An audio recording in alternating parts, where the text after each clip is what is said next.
భార్య భర్త ఉన్నారు, భర్త భార్యకి, భార్య భర్తకి ఏమై ఉండాలి?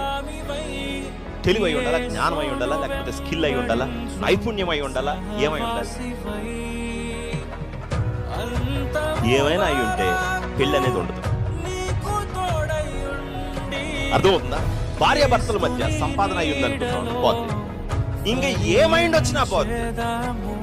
వాళ్ళిద్దరూ ఉండాలంటే they have to keep what? Keep the covenant. నిబంధనకి కట్టుబడి ఉండాలి. నేను నీతో ఉంటా, నువ్వు నాతో ఉండు. నువ్వు నాకు నచ్చలా అయినా ఉంటా, నాకు నువ్వు నచ్చలా అయినా ఉంటా. నాకు నీ మీద ప్రేమ లేదు అయినా ఉంటా, అదే ప్రేమ. నాకు నీ మీద లేదు కానీ ఉంటా. నువ్వు డాంకీని కట్టుకున్నా బాగుండు, ఇంత బ్రెయిన్ లేని మట్టు తలక మొత్తం బురద ఉంది కానీ ఉంటా. బురదతోనే ఉండమన్నాడు. నువ్వు నల్లగున్నా ఉంటా, తెల్లగున్నా ఉంటా. కారణం ఏంటి? డిజైరా, ఇంపల్సా? డబ్బులు ఉంటే ఉంటానా, డబ్బులు లేకపోయినా ఉంటా.